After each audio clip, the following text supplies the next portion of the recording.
Welcome to the CEO's Guide to Marketing. I'm Seth Matlins, and I've spent a career in marketing, both in and advising the C-suite, and I'm now the managing director of the Forbes CMO network. So there's data showing that if I were taller, I'd have a much better shot at becoming CEO of a major company, which makes me wonder how different things could be if my mom hadn't been 5'2".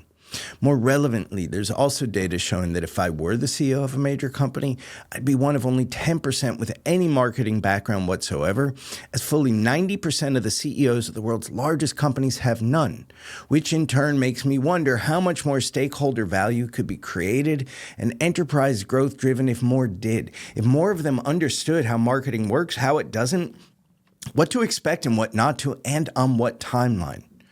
But because they don't have the experience and often don't understand, despite sometimes thinking they do, too often today's CEOs and CFOs are suboptimal stewards of the resources given to CMOs in order to help them drive sustainable, profitable growth. Obviously, this serves no one and no company, but it does create the opportunity and obligation to increase the C-suite's marketing literacy. Which brings me to this podcast. In service of creating more growth and stakeholder value through a series of candid and connected conversations, we're hoping to raise the C-suite's marketing IQ and ensure CMOs are best positioned to do their jobs, which is to create and capture the demand that drives growth and value. With that, let's get into it. So the late, great Charlie Munger, long Warren Buffett's partner at Berkshire Hathaway, described a strong brand as a strategic moat, protecting and defending a business from competition and change, and serving as a huge driver of value creation and margin. Even if he hadn't been one of history's most successful investors, I couldn't agree more, and yet still too many in the C-suite don't understand brand's role in this and in driving performance. So today I'm talking with Chris Davis, brand president and chief marketing officer at New Balance Athletics. Chris started working at New Balance in 2008 and has been a member of the senior leadership team since 2016. Chris is responsible for New Balance's product and demand creation initiatives and commercial strategies around the world. In 2022, he was named to the Forbes Entrepreneurial CMO 50 list, and in both 2023 and 24, he was named to the Forbes World's Most Influential CMOs list. I wanted to talk with him not just because Chris is likely to be the family-owned private company CEO, but because as a marketer, he's acutely aware that he's not just a brand leader, but a commercial one. Welcome to the show, Chris. Thanks for having me, Seth. It's always a pleasure. It is, isn't it? You and I talk about a lot of this with some frequency. But before we get into kind of your perspective on what the CEO and the broader C-suite may not understand about marketing, but absolutely needs to better understand about marketing to ensure that it is optimized as an engine of growth. As you know, we start each episode of the CEO's Guide asking everybody who joins us the same 10 questions. And it's 10 questions in 5 minutes or less. You get to fill in the blanks. And we do this because we're super interested in where there's commonality and where there's difference in the answers that we get. You ready? I'm ready. All right. First question. Marketing is? More than anything, I would say marketing is all about the strategy. It's the operations and the mechanics of how you want to acquire your target consumer. It's more of a process than an art. And it's ultimately, to me, marketing is how you connect your brand proposition, your go-to-market operations, and your content to engage with the consumer to start thinking about your brand, becoming aware of your brand or purchasing your brand through the eyes and the lens that you want to. It's all about driving consumer connectivity and the process and operations you take to get there. All right. Well, let me ask you a question just because I want to make sure those who may not understand. You use the phrase go-to-market operations. What do you mean by that for our C-suite friends who may not understand the distinction and definition of same? Connecting your product to your brand in a relevant way and driving a consumer experience that enables your product to be sold. All right. With that, second question, a brand is? A brand is a person. I think a brand is a person first and foremost. It's a character and it's the identity and truth of an organization. It's why you exist. It's your promise. It's your personality. It's your history. It's your heritage. It's your future. It's what differentiates you in the marketplace from not only your competition, but from all the other brands in the world. It's visual, it's intrinsic. It's essentially the inspiration why you exist as And an when organization. when you say a brand is a person, who's New Balance then? New Balance is New Balance, meaning a brand has a personality. A brand has values. It has behaviors. It has aesthetics. And as marketers, as branders, it's our responsibility to bring that brand to life in a way that's authentic, true, and honest to what the brand represents. So you think of a brand as a person, it's the brand's character. It's not necessarily assigning a brand to a person in real life. It's making that brand become a person in real life. And when you say person, is there a distinction in your mind between person and persona? Which is because I've never heard a brand defined as a person before. I think it's interesting. And honestly, I'm not entirely sure I agree, which is to say, I think you could walk down the street and look at different people and say they reflect the brand and they do not. But a brand as a person is a curious point of view to me. Say a little bit more about it. And we talk about this a lot, Seth, but the way that we believe the best way to come to market for a brand is through an autobiographical approach. So we use every opportunity as a brand through our content, through our activations, to communicate who we are, to introduce ourselves to new consumers, and to reintroduce ourselves to existing consumers. So, right, but that's the marketing piece as much, right? Which is say that's the go-to-market. That's how you present your brand in the world as opposed to what the brand is. A brand has to have a personality, and your marketing has to bring that personality to life. So if you look at a brand as a person or as a character, you're communicating who you are, what you represent, how you're different, and what your personality is. So to me, every brand has a personality. Every brand is a person. And it's our responsibility as brand stewards to communicate what that is. And that can encapsulate product, or it can encapsulate our identity, our image, our unique differentiation in the world. Right. But we have to be able to communicate what we represent. And that's why I think if you say a brand's a person, it keeps it simple, because you're maintaining consistent dialogue and you're communicating how you're different from everybody else. Yeah. It's interesting. We're going to get into this in a little bit, but brand seems to be so wildly misunderstood. The efficacy of brand, the value of brand seems to be so wildly misunderstood and underestimated in today's C-suite, but we'll save that for later. All right, third question. The hardest part of being a CMO is? Aside from people management and being a cultural caretaker of the brand, I would say the hardest part of a CMO is definitely driving consistency and clarity, brand accretive consistency specifically. And if we go back to the idea of a brand being a person, it's our job to eliminate out of character, erratic behavior. I think that's what cripples a brand, ensuring that our organization, our people, our consumer are bought into our unique proposition.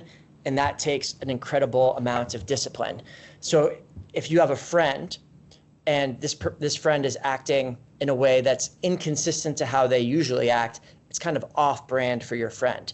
As a marketer, we have to make sure that our brand's personality and identity are clearly communicated uniformly and replicably in order to have that level of consistency. All right, we're totally punching the 5-minute ethos in the face here. Some of that's my fault, so don't take it on yourself. But these are big questions. These are big questions. So, yeah. But what's so hard about consistency? A few things. I think the larger a brand scales, the more initiatives, prerogatives, and objectives that brand has, primarily from a commercial standpoint. And oftentimes, consistencies and goals can be eliminated or superseded by commercial needs, and it forces brands to act in ways that aren't necessarily consistent with the brand's values or proposition. So I'm sorry, rewind just a second.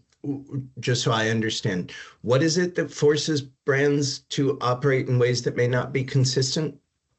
The desire to attain commercial return. I see. So, okay. Um, Interesting, right? It reminds me of that Rumi quote that I shared with you recently, which is the art of knowing is knowing what not to do. And I'd actually offer that sometimes the hardest part of being a CMO is knowing where to focus on and how to focus on what matters most rather than what matters a lot. But let me ask you a question. Besides the fact that you're a brilliant marketer, one of the reasons we wanted you to be a part of these first episodes of the podcast is you've got a CEO's perspective and point of view, and even though your title isn't CEO, some responsibility to the business because of course yours is a family-owned business. So let me ask you the fourth question, which is, what's the hardest part of being a CEO? To me, the hardest part about being a CEO is balancing the present and the future. The commercial return that's needed in the present and establishing a brand foundation and brand vision into the future. And I would take that one click down, and I would say in global companies, the hardest part of a CEO is balancing local commercial needs with the global brand vision. And either way you look at it, both of these things are juxtapositions that don't seamlessly coexist. Yeah. And as a CMO wearing a CEO brand president hat, CMOs have to understand that they need to build flexibility and urgency into their process without degrading a brand's mission. And I think that's oftentimes where the conflict between the CMO and the rest of the C-suite occurs. The inability to understand immediate commercial return or local commercial needs with a global brand vision. It's interesting because I was going to go to a similar place, which is in your definition of the hardest part of being a CEO, which is balancing, the commercial imperative of today and tomorrow, if you will, short and long term, is of course, I think one of the hardest challenges for today's CMO, which is a CEO who doesn't understand, right, the relationship between the short and long term, and that focusing singularly on this quarter and next quarter can do great harm to 2 quarters out from there, and that the long-term efficacy does have long-term efforts do in fact lead to near-term commercial returns. Okay, we got to go quicker because there's so much to get into, and it's my fault again. It's going to happen. All right, question 5. Speaking across the landscape, and not just about New Balance, not just about your category, but from your perspective, if you could wave the proverbial magic wand and immediately address any one C-suite misunderstanding about marketing and marketers, what would it be? That it takes time. It takes time. And I'm sorry, but just to bring a little focus to the answer, the misunderstanding is what? The misunderstanding is that if an immediate campaign or initiative comes out, that there will be commercial return instantaneously. Right. And it's establishing a dialogue. It's not just a short-term influx of commercial return based on spend. Right. It takes time to establish a brand cadence, brand identity, and brand proposition. And I think that's the biggest misconception between commercial leaders and brand leaders, is that an influx in spend will not always and very seldomly generate immediate commercial return. And that's when you get off of marketing, because it doesn't work within a week, a month, or even a quarter. Or even a year, which reminds me of the Friends theme song, which I thought you were going to quote. But all right, give me a few word answer to brands and businesses grow when? When new consumers are coming into the brand. I'm sorry. Brand and businesses grow when new consumers are coming into the brand, and they're understanding the brand's unique proposition, and connecting with the brand on an emotional level. Is that true from your perspective, for a category like motor oil or toilet tissue, or does any category have the potential to avail itself of emotion as a commercial driver, as a commercial lever? Yes, I firmly believe that. And I think bringing new consumers into your brand is the only way that you can grow. And how you can bring new consumers into brand is how you bring your new unique brand proposition to life. And if you think about all the content that we consume on a daily basis, it's all stories, right? What would life be without narratives? What would it be without news? What would it be without updates? And communications from a brand is no different. Like, you watch shows, you watch the news. Like, these are all stories. I just quoted Friends. Yep, exactly. So a brand grows when you're bringing new consumers into the brand, and the only way that you can bring new consumers into the brand consistently and from a foundational standpoint is by communicating your brand proposition in a relevant way. And that could be through a need, like toilet paper or motor oil, or it could be through a want, like a stylish pair of shoes. But you need to bring them into the brand, and you need to communicate what that proposition is. All right, so this question may seem like it just begs for the antithesis of what you said, but we've really gotten a variety of different answers, different structures to the answer for this. So if that's how brands and businesses grow, brands and businesses don't grow when, how do you fill in that blank? When they don't innovate, when they don't take risk, when they don't evolve. One of the core pillars that we use internally is that the death of all major brands in sports, retail, and fashion lies in the notion of stagnation. So you can think of department store chains as a prime example, but if you aren't evolving your business model and you don't have the courage to take risk and disrupt yourself, you ultimately will become disrupted. You could look at Uber and taxis, but you have to be able to have the courage to move on and not be complacent with where you are today. And I think that's what fails growth within brands. Do you think that the C-suite understands, and again, I'm painting the C-suite with a broad brush, but do you think they understand broadly that innovation isn't just a technological construct, right? That innovation is in a multidisciplinary can express itself across the breadth and depth of an organization? I think it's hard to understand that. But I think that's where a lot of marketers fall down, by not creating clear KPIs and metrics to judge the effectiveness of the brand on. And I think that's where a lot of CEOs and CFOs fall down, by not asking the right questions.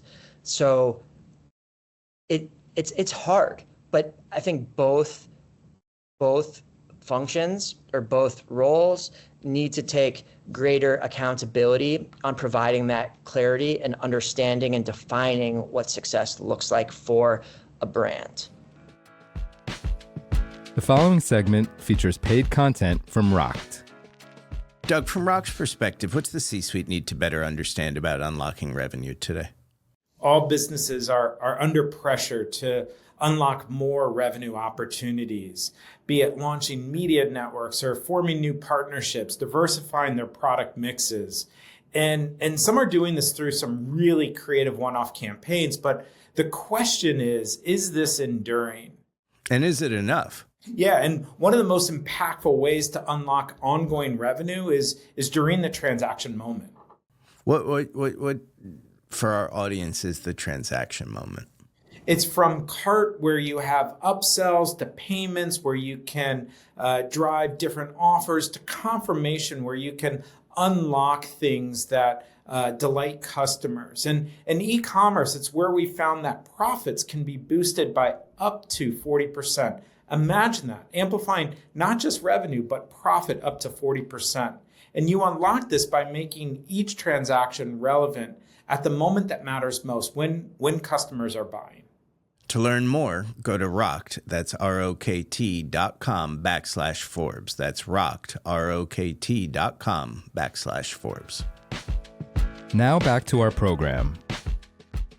You brought up something I think is super important, right? Which is CEOs, CFOs, and others who either oversee the allocation of resources given to a marketing organization or collaborate with the marketing organization should be asking the right questions, but they don't in fact know what the right questions are because so few of them come from marketing, right? How might we address that? Like, are there central questions that you think a CEO, CFO, whomever should be asking of their CMO at the big picture level? I would reverse that, and I would put the accountability on the CMO to ensure that the metrics and the objectives of the brand are clear and demonstrate how the brand objectives directly correlate to commercial return into the future. A prime example that's easy for everyone to understand is Google Search Index. And Google Search Index is the leading indicator for commercial return in B2C brands.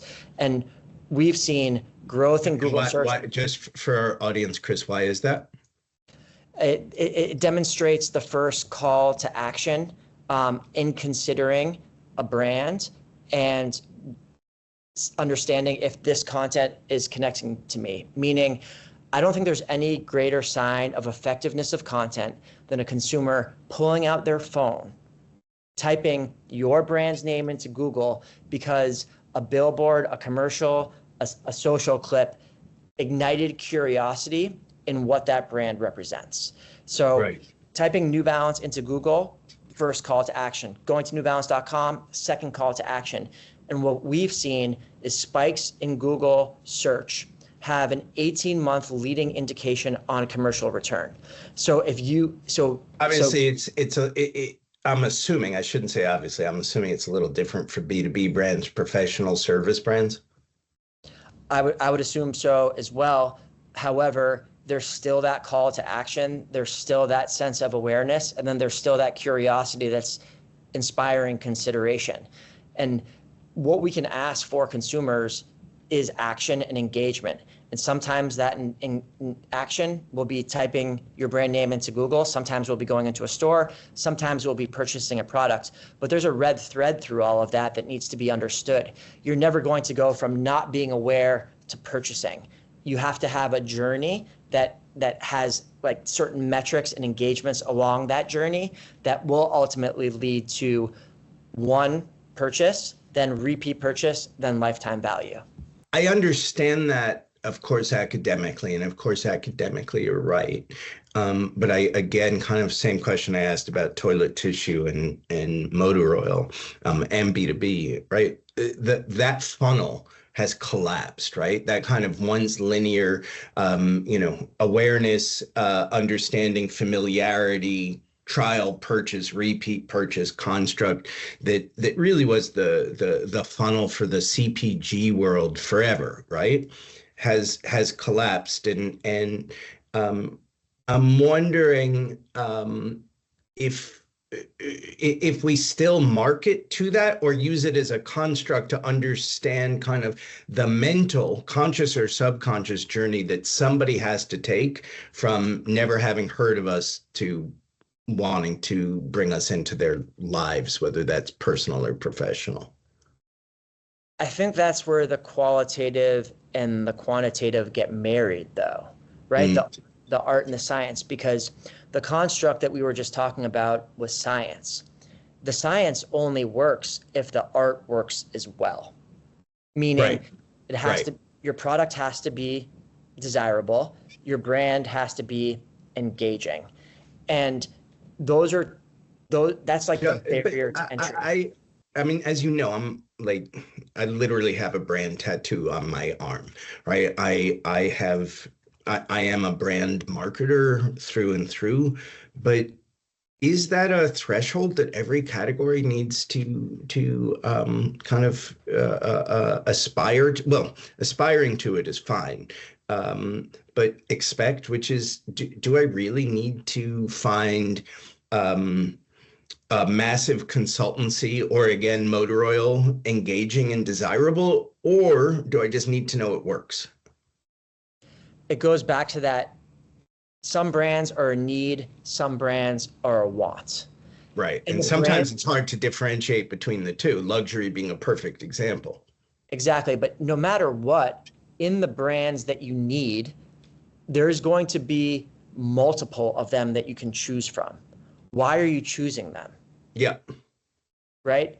And that's well, let me ask you, let me ask, drill down a little bit, and I'm sorry to interrupt, but in the products and service categories that you need, there will be multiple brands. Back to one of your first comments, a brand becomes a lever to differentiate between and decide between good enough options. Is that right? Absolutely. Yeah. Absolutely. Yeah. And like going back to motor oil, there is an emotional connectivity there. There's an aspiration there, because if I'm a motor oil company and I have a partnership with an F1 team or a NASCAR team, and I'm serving the best of the best on the world's biggest stages, that's a point of differentiation to me than a white label or house label motor oil brand that doesn't have a unique proposition. So it's combining the wants. It's so funny. I do find myself, I don't know if I'm finding myself disagreeing with you, but certainly kind of trying to find the exceptions in the rules, which is to say, and interestingly, and to your very fair point, motor oil is probably a suboptimal example because it can be wrapped in a very rich emotional territory, and the differentiation is, as you point out, between kind of a, I don't know if there's a store brand motor oil or, an F1 brand motor oil, but to your point, but that's really just about association, right? Like, I don't know, maybe I am not a gearhead, I'm not a car head, I'm not a motor oil head. But like, feels like for the casual user, and going back to your earlier point about brands and businesses grow and they bring in new users, right? I'm never going to know the difference between two motor oil products. I'm just not, right? But I need motor oil occasionally. What then is kind of, from your perspective, why I choose Valvoline over another? And by the way, Valvoline can reach out for sponsorship of the pod if they'd like. We seem to be giving the category a lot of play.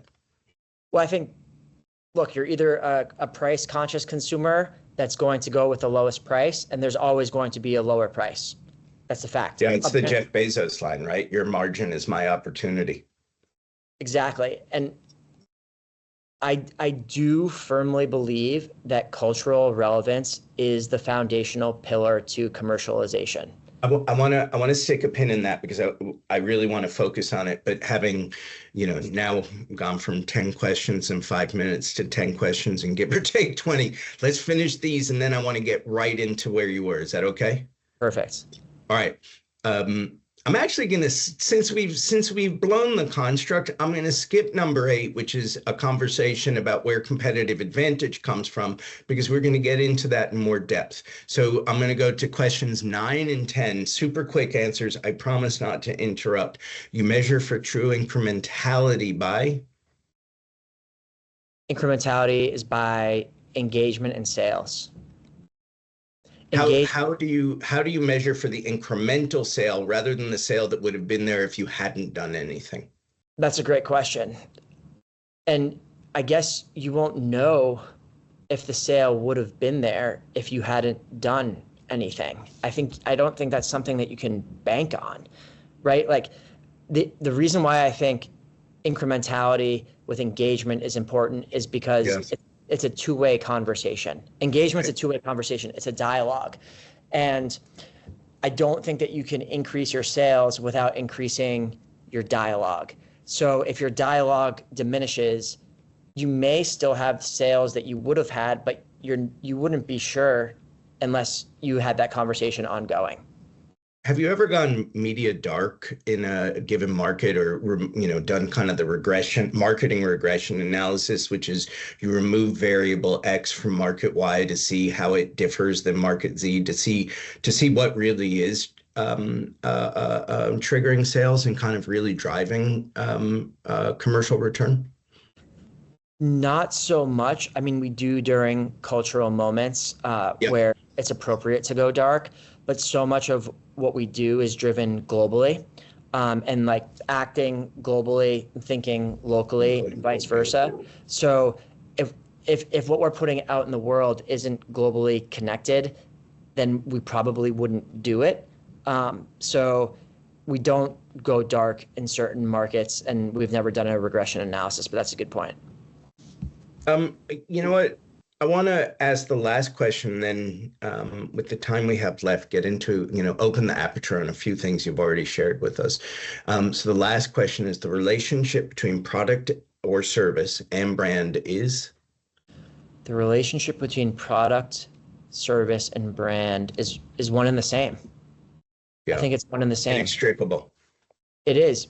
They're consumer touch points, and however your brand or your product is out in the world, the consumer is going to judge you for that equally. So whether you have a poor product experience or a great brand experience, that's still part of your overarching brand. So I don't think they can be decoupled. I think they have to be looked at one and the same.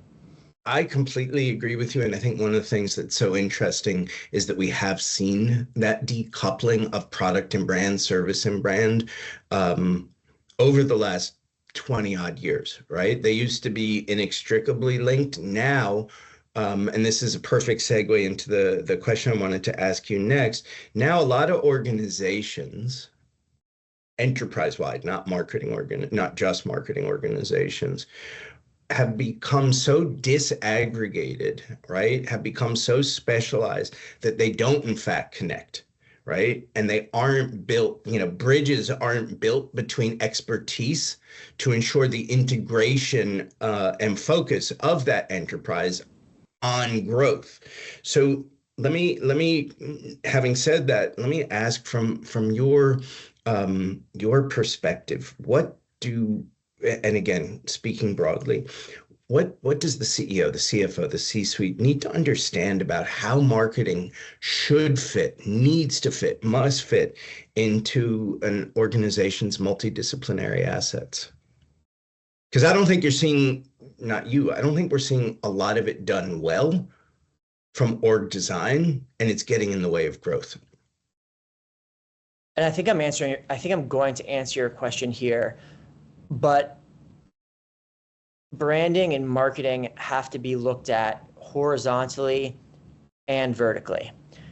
Vertically meaning driving specific categories, specific products, or specific functions. Horizontally, driving the entirety of what the brand represents to the consumer. And oftentimes, from a P&L standpoint, we get overly fixated on the vertical component of marketing. However, I firmly believe that the vertical component of marketing can only exist and only be relevant if the horizontal strength of marketing, uplifting the entirety of the brand, is also strong.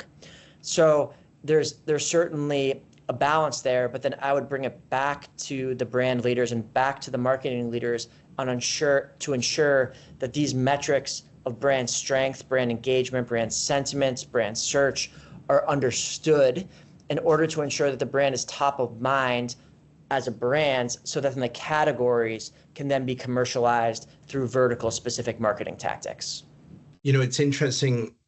I do agree with everything you've said, but one of the things I think is interesting, where I thought you were going when you first framed it, is the horizontality and the verticality is the horizontality across an enterprise, right? Which is, I would offer, and I'm wondering what you think of this, that today's chief executive is in fact the brand manager, right?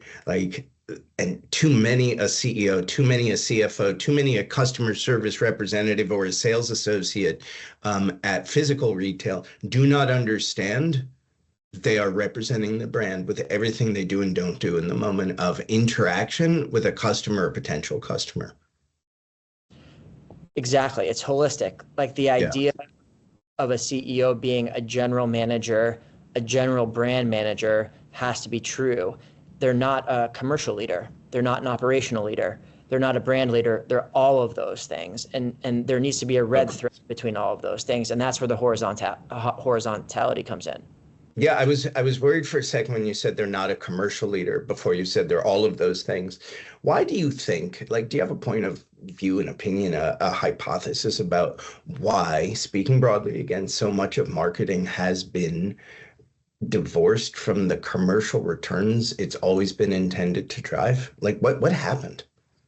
I'm not quite sure. Marketing and branding needs to drive market share gains. It needs to drive sales. But that's the end of the equation.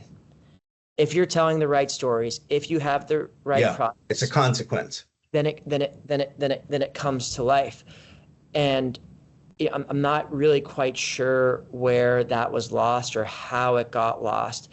But I would say in the organizations that we deem most successful, there's a direct correlation and connectivity between the brand marketing teams and the sales outcomes.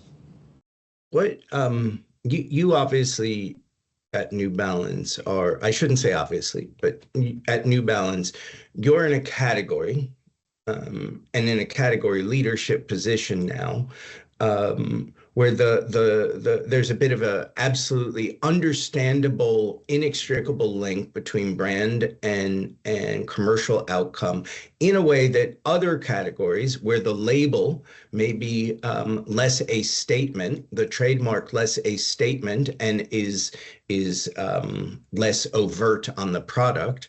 How you know what, I kind of lost my own question, but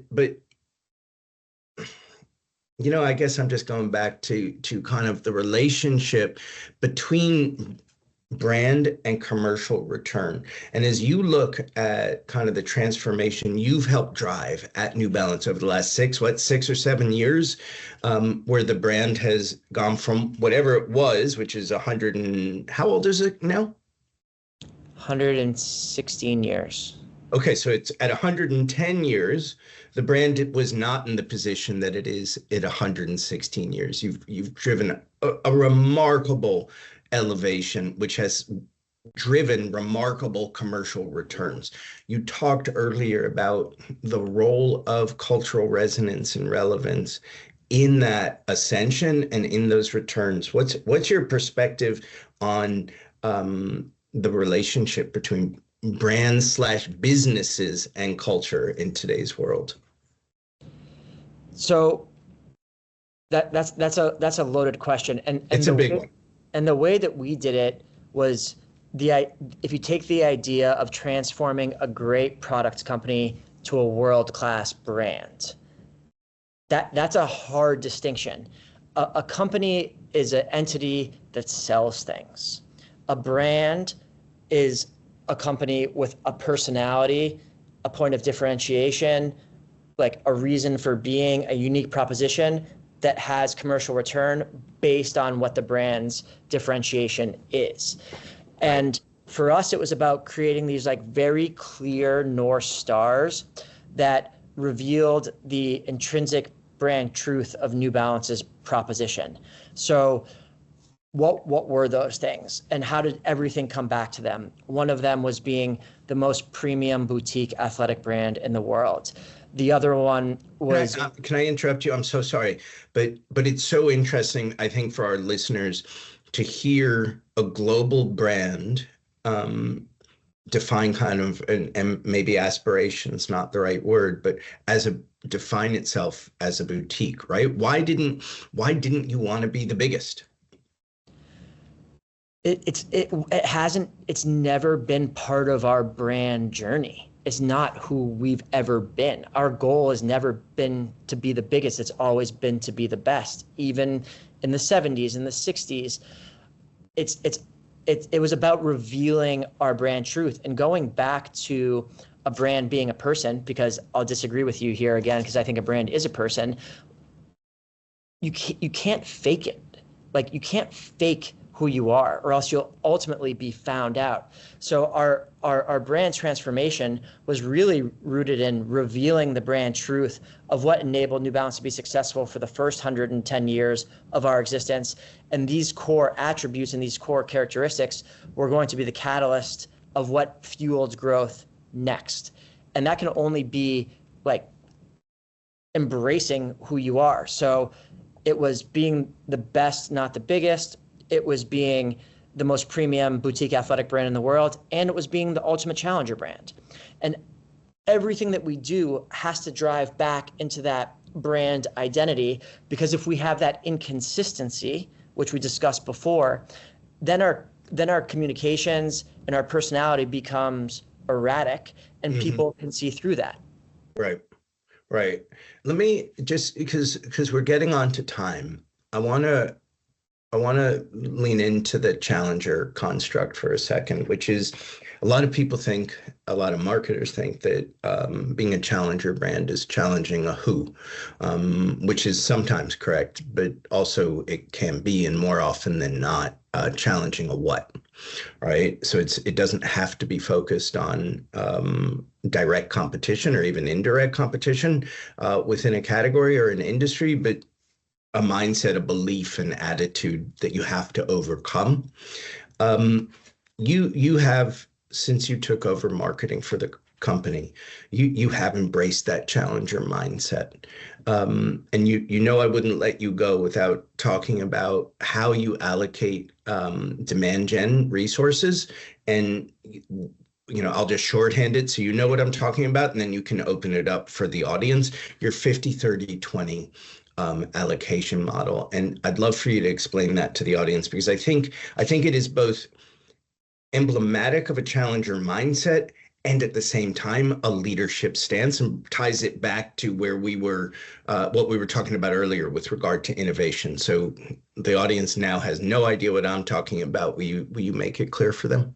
Sure. And it comes back to what you were saying about being inwardly focused. Yeah. And in order to be a challenger brand, you have to create a culture of calculated risk excellence. However, individuals are inherently risk averse. So you can't be a leader and just say, we have to make ourselves feel uncomfortable. We have to be disruptive. We have to take calculated risk. Knowing that growth and comfort are two concepts that can never coexist, we had to ensure that our infrastructure, our budget, and our resource allocation was conducive to calculated risk taking, or else no one would take any risk. So 50% of our budget is is rooted in proven tactics. 30% is calculated risk-based tactics that could have worked in a different industry that our industry had not yet adopted. 20%. I'm sorry, before you get to actually finish the 20, and then I want to go back to the 30. Sure. And then 20% is experimental with a high probability of failure. If something works in the 20% once, it then moves into the 30%. If it works in the 30% a couple of times, it then moves into the 50%. So we have we have this like self-fulfilling prophecy of innovation. And the best thing is, if a 20% tactics doesn't work, if it fizzles, there's no repercussions. The only repercussion is not driving a 20% tactic. I want to get back to that. But can you give us a quick example of a 30% of something you allocated part of the 30% to where it was working in another category, but perhaps hadn't been embraced by yours? I think a great example was probably a few years back. I'll say like 3 or 4 years ago, where gaming and esports rose to prominence rapidly alongside sport betting. And gaming and esports was not something that our industry had adopted as a culturally relevant tactic to our consumers in integrating real sports with fantastical sports. So developing a gaming strategy that we had seen work within other CPG categories and professional sports team categories is something that we quickly adopted and did our own way. But at that point in time, none of the other brands within our industry were adopting gaming tactics. Perfect example, and a perfect example of thinking about your audience first, and then the relationship to product and or service. I'm wondering if you can give us an example of something inside the 20% that moved into the 30. So my favorite example of the 20% tactic that was instituted a few years ago at London Marathon. And London Marathon is a globally renowned race that New Balance has a long-term partnership with. And we were trying to figure out a way that we could disruptively connect to authentic local London culture with runners. And we decided to open a pub in the center heart of London that the only way that you could pay for pints was exchanging 10 Strava miles for 1 pint. So imagine this from an HR, legal, and finance standpoint. So 1, you're opening a bar with alcohol. 2, you're and paying, this was a New Balance themed bar, a branded bar. Yeah, it was the New Balance Miles pub. And the second thing is you're taking out a significant real estate lease with 0 product commercial return. Third, we've never had a liquor license attached to our brand name. And the legal process of how that ensued is complicated. So you're involving alcohol, rent, and legal implications with no commercial return. But what ended up happening was we created this amazing, unique experience that connected our brand to the local consumer in London. But New Balance was the only company that could bring people together that loved beer, loved running, and shared stories about their Strava miles and exchanging 10 miles for a pint. So we cultivated this really interesting community in the center of London around runners that only New Balance could bring together. And then that then moved into the 30% bucket. For the New York City Marathon, we did the same thing with pints and pizza. So that quickly became a 30% tactic, and then it's now part of our 50% initiative, exchanging Strava miles for entertainment. So you said, you used the word only, and you said only New Balance could do it. Why couldn't Nike or Adidas do that? Or is only sometimes just about, in fact, being first and having the courage to be first and do what's different? Exactly that. Exactly the latter. I think we were the only ones that could do it because we had risk and operational failure baked into our budgetary process that enabled us to go forward with something like that and be okay with failure if it did not work. Obviously, as a privately held enterprise, you have certain advantages over structurally over the CMO of a huge publicly traded enterprise. 20%, for them, 20% of their budget, and especially at a time of declining budgets, marketing budgets overall, probably feels like a whole lot of risk.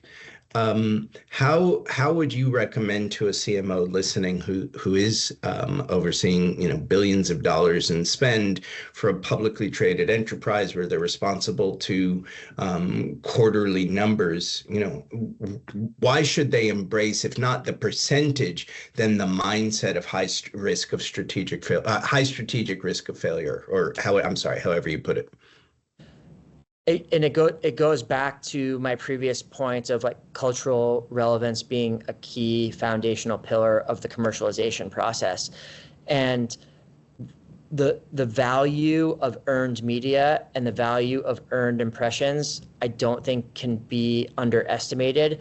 When other editorial outlets, other people on social media, other prominent influencers are talking about your brand in a positive light because of something interesting, creative, or authentic that you've done, there's not a price that you can put on that. And those things only happen if you have the courage to take risk and innovate. So we're we're at time, but I want to ask you one more question, and I just want to add, and there's so much we didn't get to, so you need to come back. But I want to add to your last point there. I saw a great quote from Richard Dixon, who's now CEO of Gap Inc., right? And he had come from Mattel, had many successes there, and he said something, and I think I'm getting this correct, which is to make sure people are interested, you have to be interesting. Right. And that's the aspiration for this podcast, certainly. But it's something that I think a lot of marketers and a lot of businesses don't, the simplicity of it, I think, gets lost. To keep people interested, to make people interested, which is a core part, right, of driving brand and business growth. You got to be interesting. And a lot of marketers aren't doing interesting things. So last question for you. And I think you've answered it any number of ways, but it's the question I skipped over in our 10 question list. But I think it's a great place to end. What do you think the C-suite those in the C-suite who may not understand marketing well, need to understand about marketing-driven sources of competitive advantage, strategic advantage?